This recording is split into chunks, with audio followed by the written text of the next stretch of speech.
નમસ્કાર દર્શક મિત્રો, આપ સૌનું હાર્દિક સ્વાગત છે જ્યોતિષ ચક્ર કાર્યક્રમમાં. હું છું પંકજ શર્મા. આજે આપણે વાત કરવાના છીએ અત્યાર સુધીના સૌથી વધુ વ્યક્તિને અસર કરતા એવા વિષયની, જે વિષયની જે અદ્રશ્ય છે પરંતુ અનેક લોકોને સતાવે છે, અનેક લોકો તેને અનુભવ કરે છે.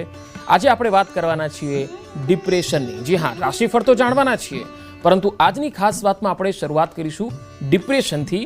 આધુનિક જીવનશૈલી, કામનું વધારે પડતું દબાણ, તૂટેલા સંબંધો અને ખોટી અપેક્ષાઓ, આ બધું જ્યારે ભેગું થાય ત્યારે કોઈને કોઈ રીતે વ્યક્તિને અંદરથી માનસિક તણાવ આવી જતો હોય છે. આજે ડિપ્રેશનને ઓળખી કેવી રીતે શકાય અને તેને દૂર કરવા માટે શું ઉપાયો કરવા, તેની પણ વાત કરવાના છીએ. આજે અમાવસ પણ છે, શ્રાવણ મહિનાની શરૂઆત પણ થઈ રહી છે, ત્યારે આજે આપના સવાલો અને જવાબો પણ લઈશું. બારે બાર રાશિફળના ભાગ્યના પત્તા પણ ખોલીશું. ત્યારે શરૂઆત કરીએ. આજના ટેરો કાર્ડ રીડર એક્સપર્ટ આપણી સાથે જોડાયા છે શ્વેતા ખત્રી. શ્વેતા, આપનું સ્વાગત છે. Thank you. નમસ્કાર દર્શક મિત્રો.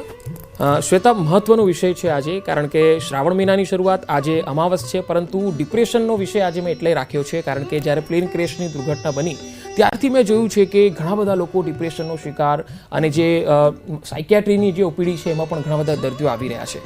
તો ટેરો કાર્ડ ડિપ્રેશન છે કે નહીં વ્યક્તિની અંદર, એ કેવી રીતે ઓળખી શકે છે? કોઈ સંકેત આપે છે ખરું?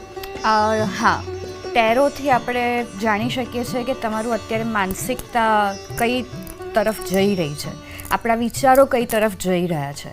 હવે આસપાસ હમણાંથી જે બધું થઈ રહ્યું છે, જે બધા અકસ્માત થઈ રહ્યા છે, જે બધી ઇન્સિડન્ટ્સ થઈ રહી છે, એમાં આપણી એનર્જી વધારે નેગેટિવ થઈ છે. આ સિમ્પલ મેં ગઈકાલે જોયું હતું કે ઇન્સ્ટાગ્રામમાં જેટલું વધારે શેર થાય છે એમાંથી વધારે નેગેટિવ છે. કોઈ પણ એક રીલ તમે જુઓ કે એ કેટલી વખત શેર થઈ છે ને કઈ રીલ છે, તો એ નેગેટિવ હશે. એવા કોઈક ન્યૂઝ હશે, કોઈકનું કંઈક આવું થઈ ગયું, પેલું કંઈક થઈ ગયું, કોઈકનું કંઈક ખરાબ થઈ ગયું, તો આપણું વધારે ધ્યાન જે નેગેટિવ છે એને શેર કરવામાં અને જોવામાં જાય છે. તો આ એક બહુ મોટું કારણ છે કે આપણામાં નેગેટિવિટી જલ્દી આવે છે, ને એના કારણે આપણે ક્યાંક ડિપ્રેસ થતા જઈએ છીએ.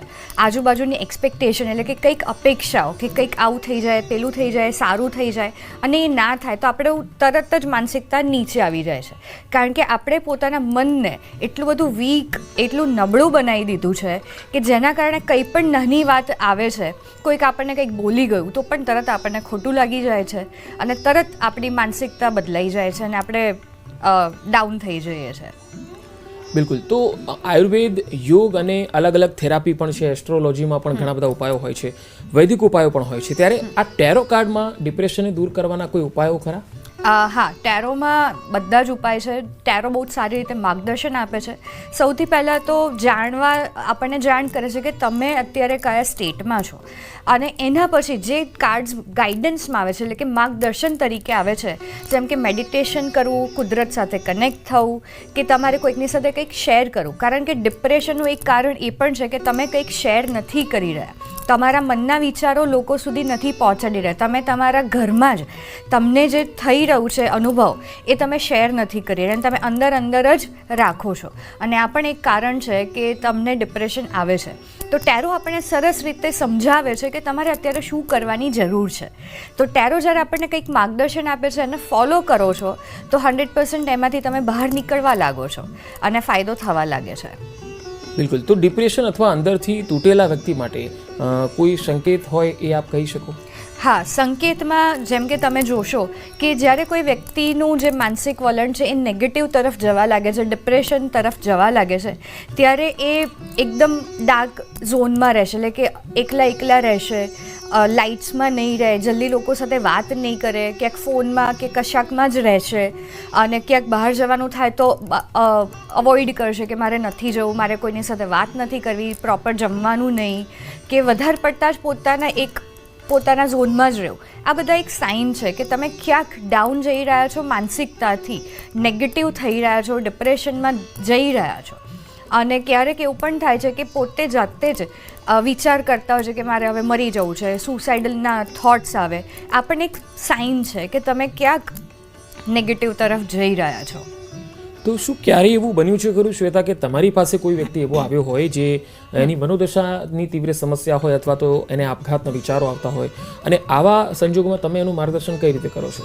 હા, આવા ઘણા બધા મારી સાથે આવ્યા છે જેમના મેં ટેરો જોયા હોય કે તમારું અત્યારનું શું ચાલી રહ્યું છે પ્રેઝન્ટ, અને એમાં જે કાર્ડ્સ આવે એના પરથી મને આઈડિયા આવી જાય છે કે હા તમારી સાથે આ થઈ રહ્યું છે. એ પહેલાં તો એમનું જે પણ કંઈ પરિસ્થિતિ હોય છે એ જાણ્યા વગર ટેરોમાં મને ખ્યાલ આવી જતો હોય છે. એનું કારણ છે જે આ કાર્ડ્સ આવે છે, જેમ કે માઇન્ડ કાર્ડ છે, કંટ્રોલ કાર્ડ છે, સિઝોફ્રેનિયા છે અને સોરો. આ મેજરલી જે 4 કાર્ડ્સ છે જે બતાવે છે કે તમારી માનસિક પરિસ્થિતિ બહુ જ ખરાબ છે. માઇન્ડ કાર્ડ એમાંથી આ જે છે એ બહુ જ નેગેટિવ કાર્ડ ગણવામાં આવે છે આ આખા કાર્ડ્સમાંથી. જે કાર્ડ જ્યારે આવે એ બતાવે છે કે તમે પોતાને જાણે કે હારી ગયા છો, તમે પોતાને એટલા બધા દબાઈ દીધા છે કે કંઈક સારા વિચારો જ નથી રહ્યા. તો જ્યારે આ કાર્ડ્સ આવે છે ત્યારે મને આઈડિયા આવી જાય છે કે તમારું અત્યારે આવું કંઈક નેગેટિવ ફેઝ ચાલી રહ્યો છે અને નેગેટિવિટી બહુ જ વધી છે. અને એનું ગાઈડન્સ કાર્ડ ક્યારેક આવતું હોય છે હીલિંગ. આવા ઘણા બધા પોઝિટિવ કાર્ડ્સ છે અને એના પરથી હું એમને ગાઈડ કરું છું કે તમારે આ બધું ફોલો કરવાથી ફાયદો થશે. અને આવું થયું છે કે એમનું જે સ્ટેટ હોય છે એ ટેમ્પરરી હોય છે, નેગેટિવિટી હંમેશા નથી રહેતી. એ બધાએ ધ્યાન રાખવું. જેટલી પોઝિટિવિટી છે એટલી નેગેટિવિટી છે. તો તમારે એ માની નહીં લેવું કે આ તો રહેવાનું જ છે, તો પહેલાં તો આમાંથી બહાર આવવાની છે. તો તમારા ઘરમાં તમે જ્યાં પણ બેસો છો, તમારા દરેક આપણી જે દિશાઓ છે એમાં ઈશાન ખૂણામાં બેસવાનું રાખો. ઈશાન ખૂણામાં તમે પૂજાપાઠ કરવાનું રાખો, કેમ કે ઈશાન ખૂણો બહુ જ પોઝિટિવ છે. અને જે પણ આપણે મેન્ટલી માનસિકતા નેગેટિવ હોય છે એ દૂર થવા લાગે છે. સાથે હવે તો આજથી શ્રાવણ મહિનો ચાલુ થયો છે. તમે શિવજીના મંદિરે જાઓ, શિવજીની સાથે બેસો અને શિવલિંગ સામે પૂજા કરો, ઓમ નમઃ શિવાયનો પાઠ કરો. આનાથી તમે મેન્ટલી પોઝિટિવ થવા લાગશો. સાથે સાથે ચંદ્ર, જેમ કે આજે અમાસ છે, આજના દિવસમાં જો તમે ઉપવાસ કરી શકો તો બહુ જ સારું છે. કેમ કે જ્યારે માનસિકતા આપણી નેગેટિવ થવા લાગે છે ત્યારે ચંદ્ર આપણો ક્યાંક નબળો હોય છે. તો તમારે એ પણ ધ્યાન રાખવાનું છે કે ચંદ્ર સાથે જેટલું તમે કરશો, ઇવન ચંદ્રનો પણ મંત્ર કરી શકો છો. તો આ બધી રેમેડી ફોલો કરવાથી તમે આમાંથી બહાર 100% આવશો જ. તો આ કોઈ પરમેનન્ટ સ્ટેટ નથી, એ યાદ રાખવું. અને બધાનો જ ઉપાય આપણા શાસ્ત્રમાં છે, આધ્યાત્મિક ઉપાયો પણ છે. અને યોગમાં તમને હું કહીશ કે સૂર્યને જળ ચડાવવાનું રાખો, કારણ કે આપણને પોઝિટિવિટી આપે છે. અને સૂર્ય નમસ્કાર કરવાનું ચાલુ કરી દો, તમને બહુ જ ફાયદો થશે. બિલકુલ. હવે આપણે રાશિફળની વાત કરીએ, પરંતુ ઘણા બધા દર્શકોના પણ ફોન આવવાના શરૂ થઈ ગયા છે. તો આપણે જલ્દીથી એક દર્શક લઈ લઈએ છીએ જુનાગઢથી. ઉર્મિલાબેન છે. ઉર્મિલાબેન, જન્મ તારીખ જણાવો અને સવાલ કરો. હેલો. હા ઉર્મિલાબેન, હા બોલો ને જન્મ તારીખ. 16/5/97. હા, અને પ્રશ્ન શું છે આપનો? અમારા બાબાના લવ મેરેજ સાથે છે, એરેન્જ મેરેજ. ઓકે. એમનું નામ શું છે? કંવલ. કંવલ. કંવલના લવ મેરેજ થશે કે અરેન્જ? લવ મેરેજના ચાન્સીસ વધારે છે, કેમ કે અરેન્જ માટે રેડી નથી. પણ લવ મેરેજમાં પણ થોડુંક અત્યારે ધ્યાન રાખવાની જરૂર છે. જો એમના ધ્યાનમાં અત્યારે કોઈક હોય તો સમજી વિચારીને આગળ વધજો, કેમ કે સ્ટ્રેસનું કાર્ડ આવ્યું છે. તો સ્ટ્રેસ આવી શકે છે. તો વેઇટ કરજો થોડું, બધા ફેમિલી ભેગા થજો અને પછી આગળ ડિસિઝન લેજો, ઉતાવળ ના કરતા. ગોધરાથી છે ધર્મિષ્ઠાબેન. ધર્મિષ્ઠાબેન, જન્મ તારીખ. હલો. હેલો. હા, જન્મ તારીખ બોલો ધર્મિષ્ઠાબેન, જલ્દી. 27/10/1987. હા, અને શું પૂછવા માંગો છો? મકાનનો યોગ ક્યારે છે? મકાનનો યોગ ક્યારે છે? ઓકે, મકાન ક્યારે થશે? Going with the flow card આવ્યું છે, જે બતાવે છે કે ટાઈમ અત્યારે ક્લિયર નથી, પણ ક્યાંક તમારી પોતાની લેઝીનેસ, એટલે કે મકાન તો લેવું છે પણ એ પ્રમાણે પ્રયત્ન નથી થઈ રહ્યા જે થવા જોઈએ, એના કારણે હજી થોડુંક ડીલે છે. એટલે હજી 1-1.5 વર્ષ તો છે જ. વધુ એક કોલર છે જુવાનસિંહ. જુવાનસિંહજી, જન્મ તારીખ જણાવો જલ્દી. હાલો. હેલો. જુવાનસિંહ, જન્મ તારીખ બોલો ને. 25/6/86. હવે સવાલ કહી દો. સવાલ ભાગ્યોદય ક્યારે થશે? ભાગ્યોદય ક્યારે થશે? ઓકે. અન્ડરસ્ટેન્ડિંગનું કાર્ડ છે એટલે 6 થી 8 મહિનામાં થઈ જશે. સાથે ગાઈડન્સ કાર્ડ માસ્ટર આવ્યું છે, જે બતાવે છે તમે જે ભગવાનમાં જે શક્તિમાં માનો છો એમને રોજ પ્રાર્થના કરવાનું, પૂજા કરવાનું ચાલુ કરી દો. સાથે હું કહીશ કે આજથી શ્રાવણ મહિનો છે એનો ફાયદો લો. રોજ મંદિરે જાઓ અને બસ તમારી પ્રાર્થના રોજ એક કરો કે આ મારો ભાગ્યોદય થાય ને સારું પરિણામ મળે, એ થવા જ લાગશે. હવે શ્વેતા, વાત 12 રાશિઓની કરીશું. મેષ રાશિથી મીન રાશિના જાતકો માટે ભાગ્યના પત્તા શું કહે છે?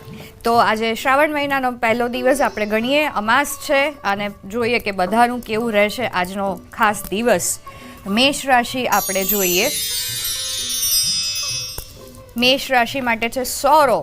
બની શકે કે આજનો દિવસ વિચારોમાં જાય કે જે પણ કંઈ નથી થઈ રહ્યું એના પ્રત્યે તમારી એનર્જી, તમારા વિચારો જઈ શકે છે, તો એનું થોડુંક ધ્યાન રાખવું. અને એનું ગાઈડન્સ કાર્ડ છે નથિંગનેસ. આજના દિવસમાં શાંત રહેજો અને બની શકે તો થોડુંક ધાર્મિક કંઈક પ્રયત્ન કરજો કે ધાર્મિકતાને કંઈક અપનાવી શકો, કારણ કે એનાથી ફાયદો થશે.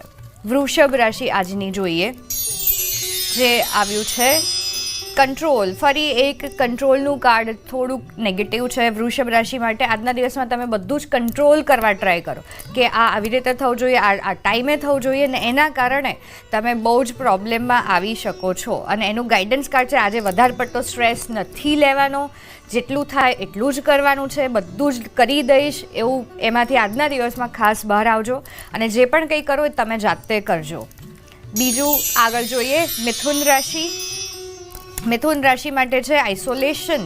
ફરીથી માનસિકતાનું કાર્ડ આવ્યું છે, જે બતાવે છે કે પોતાના વિચારોમાં ક્યાંક ફસાઈ શકો છો. અને એનું ગાઈડન્સ કાર્ડ છે શેરિંગ. અને એટલા જ માટે તમારા જે પણ કંઈ વિચાર છે એને શેર કરવાનું રાખો, લોકો સુધી પહોંચાડો, કારણ કે એમાંથી તમને ગાઈડન્સ અને સોલ્યુશન મળશે, પોતાના તરફ ના રાખતા. આગળની રાશિ છે કર્ક.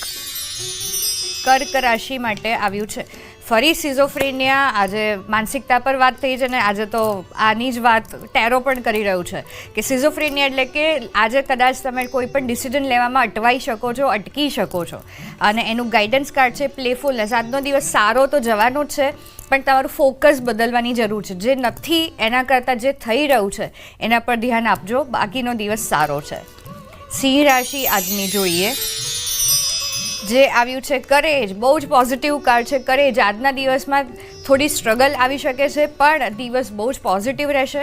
તમે જે પણ કંઈ કામ કરશો એ બહુ જ સારી રીતે થવાનું છે, પણ હા, મહેનત છે તો મહેનત કરજો, એનું ફળ મળશે જ. આગળ રાશિ છે કન્યા.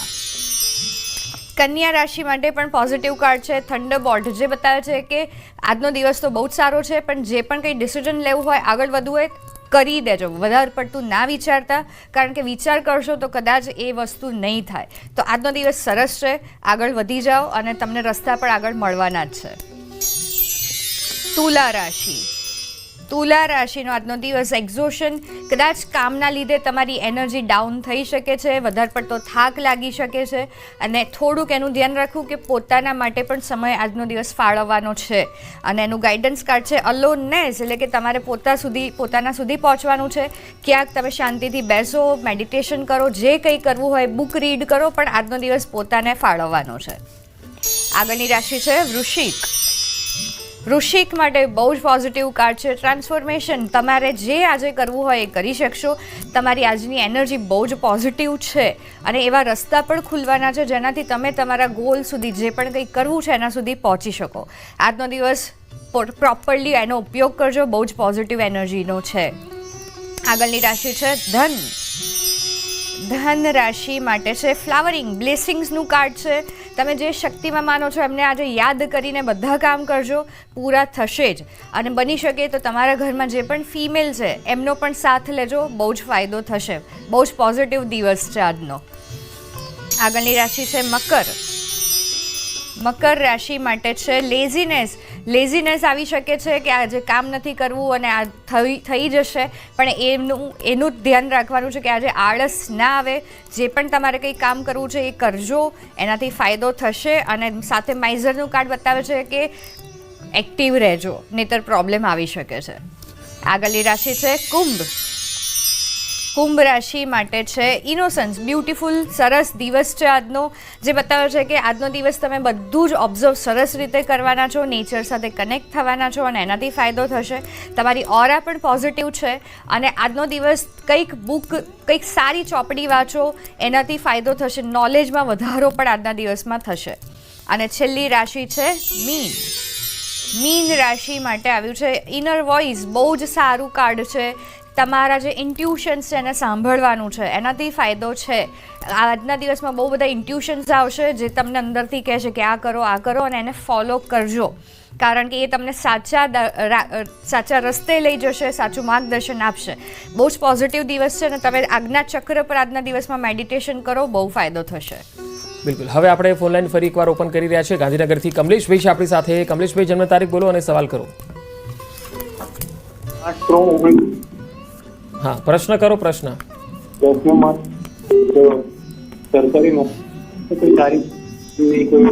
સરકારી નોકરી મળશે કે નહીં? ઓકે, આ ચાન્સીસ બહુ ઓછા છે, પણ તમે જો પ્રયત્ન સારી રીતે કરો, જેટલા પણ રસ્તા તમારી પાસે છે એ અપનાવવા પડે. પણ એમ જોઈએ અત્યારની પરિસ્થિતિ પ્રમાણે ચાન્સીસ પર આવી રહ્યું છે. જગદીશભાઈ મુંબઈથી છે. જગદીશભાઈ બોલો, જન્મ તારીખ. હા, 28/12/1962. હા, સવાલ. હા, પ્રશ્ન એ છે કે અમારો ભાગ્ય ક્યારે ખુલશે? ઓકે, ભાગ્યોદય ક્યારે થશે? આ 2 મહિનામાં તમને ચેન્જીસ બહુ બધા જોવા મળશે. અને ભાગ્યોદયનો મતલબ એમ નથી કે આપણે બેઠા રહીએ અને કંઈક સારું થાય, એવું નથી. તમારે જે હવે જીવનમાં કરવું છે એ ક્લિયર કરી દો અને એ પ્રમાણે થવા લાગશે. 2 મહિનામાં પોઝિટિવ ટાઈમ આવવાનો છે, પણ એક્શન સાથે લેવી જરૂરી છે. બેઠા બેઠા કંઈ જ નહીં થાય. 2 મહિનામાં બધું જ પ્લાન કરી દો કે હવે તમારે શું કરવું છે અને તમને એનું સારું આઉટકમ મળશે અને બહુ જ સારો ટાઈમ આવી રહ્યો છે હવે. વડોદરાથી શીતલબેન. શીતલબેન, જન્મ તારીખ. બેબીની જન્મ તારીખ છે 29/1/2003. હા, અને શું નામ છે? ધ્રુવી પ્રજાપતિ. ઓકે, શું પ્રશ્ન છે? એટલે એને વિદેશ યોગ માટે પૂછવું છે મારે. ધ્રુવીને વિદેશ યોગ છે, 100% છે અને એ આગળ જઈ જ શકે છે, જ્યાં પણ તમારી ઈચ્છા હોય. અને ઇનર વોઇસનું કાર્ડ પોઝિટિવ બતાવે છે કે જલ્દી જ થશે આ વિદેશ યોગ. જેતપુરથી આશીષભાઈ છે. આશીષભાઈ, જન્મ તારીખ કહો. જન્મ તારીખ છે 31/3/1999. ઓકે. ઓકે, એન્ડ મેરેજ લાઈફમાં પ્રોબ્લેમ ચાલી રહ્યા છે. ઓકે. આગળ શું થશે કઈ ખબર નથી. મેરેજ લાઈફ કેવી રહેશે? પોઝિટિવ છે, ભલે અત્યારે પ્રોબ્લેમ ચાલી રહ્યા છે પણ આ થોડોક ટાઈમ છે. અને સાથે હું કહીશ કે શિવ પાર્વતીની પૂજા કરવાનું ચાલુ કરી દો, એનાથી ફાયદો થશે. અને ઘરમાં ગુલાબ જળનો છંટકાવ રોજ કરો, આનાથી બહુ જ સરસ એનર્જી ક્રિએટ થવા લાગશે. વડોદરાથી જયશ્રીબેન છે. જયશ્રીબેન બોલો, જન્મ તારીખ. 5/11/83. હા, પ્રશ્ન શું છે? ઘર મારું ક્યારે થશે? ઓકે. ઓકે, જયશ્રીબેનનું ઘર હજી થોડોક ટાઈમ બતાવે છે, કેમ કે ફાઇનાન્શિયલી હજી જે હોવું જોઈએ એ નથી, પણ થશે. હજી 1-2 વર્ષ આવે છે, પણ થવાનું છે એ ફાઇનલ છે, તો થોડાક પ્રયત્ન વધારી દેજો. પિંકીબેન છે વાપીથી. પિંકીબેન બોલો, જન્મ તારીખ. હાલો, જન્મ તારીખ 30/5/2013. હા, પૂર્વીબેન. ઓકે. ક્યારે થશે? સવાલ ફરી એકવાર રિપીટ કરશો? પૂર્વીબેન પૂછવાનું છે. એમને જન્મ તારીખ 30/5/2002. હા. એમના મેરેજ કઈ તારીખ થશે? મેરેજ ક્યારે થશે? ઓકે. ઓકે, પૂર્વીબેન, માઇન્ડ કાર્ડ આવ્યું છે ક્યાં કે મેરેજ માટે નેગેટિવ છે, એના કારણે આ થઈ રહ્યું છે. અને નથિંગનેસનું કાર્ડ ગાઈડન્સમાં આવ્યું છે, જે બતાવે છે કે થશે. થોડુંક ધીરજ રાખો અને એમને કહેજો કે મેન્ટલી પોઝિટિવ થઈ જાય, મેન્ટલી પ્રિપેર થઈ જાય મેરેજ માટે, તો આવતા વર્ષે સારો ટાઈમ છે મેરેજનો. જામનગરથી વિરાજભાઈ છે. બોલો વિરાજભાઈ. કાકાના મેરેજ એકમાં થઈ ગયા છે હા, અને હવે પાછા ક્યારે થશે? એટલે કોઈ રિલેટિવ છે, એમના મેરેજ એક વખત થઈ ગયા છે, હવે ફરી બીજા કરવાના છે, એટલે છૂટાછેડા થઈ ગયા છે. હા. તો શું નામ છે એમનું? વિક્રમભાઈ. વિક્રમભાઈ. વિક્રમભાઈના ફરી મેરેજ થશે, પણ ક્યાંક હજી ભૂતકાળનું જે રિલેશન હતો એમાં ક્યાંક હજી ઇમોશનલી કનેક્ટેડ દેખાડી રહ્યું છે અને એના કારણે હજી આવશે. હજી 8 થી 9 મહિના છે, એ પછી તમે શોધવાનું ચાલુ કરો, થઈ જશે. રમીલાબેન છે વડોદરાથી. રમીલાબેન, જન્મ તારીખ કહો. હા, અને પ્રશ્ન?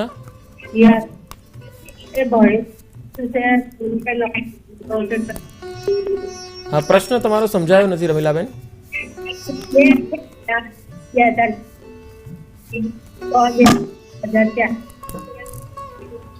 તમારો પ્રશ્ન નથી સમજાઈ રહ્યો, માફ કરશો રમીલાબેન, જવાબ નથી આપી શકીએ. મનીષાબેન છે આપણી સાથે અમદાવાદથી. મનીષાબેન, જન્મ તારીખ? હાજી સર, બહુ થેન્ક ગોડ મારો ફોન બહુ લાંબા સમય પછી લાગ્યો સર. મારે એક પ્રશ્ન છે કે મારું પોતાનું ઘર ક્યારે થશે સર? ઓકે. મારી જન્મ તારીખ છે 14/2/86. ઓકે. બહુ જલ્દી થશે અને બહુ જ મેન્ટલી ક્લિયર થઈ જાઓ ક્યાં કઈ એરિયામાં કેટલામાં લેવું છે, અને એ થવા જ લાગશે બહુ જલ્દી જ. હવે સમયનો અભાવ છે એટલે આજની આ ચર્ચાને આપણે અહીંયા સમાપ્ત કરી રહ્યા છીએ, પરંતુ દર્શકોને જણાવી દઈએ, જો આપનો ફોન ન લાગ્યો હોય તો આવતીકાલે ફરી આપણે મળીશું. આવતીકાલે પણ તમે ટ્રાય કરી શકો છો. હાલ શ્વેતા, આપનો ખૂબ ખૂબ આભાર અમારી સાથે જોડાવા માટે. Thank you. તો દર્શક મિત્રો, જ્યોતિષ ચક્ર કાર્યક્રમ અત્યારે આટલું જ. નમસ્કાર.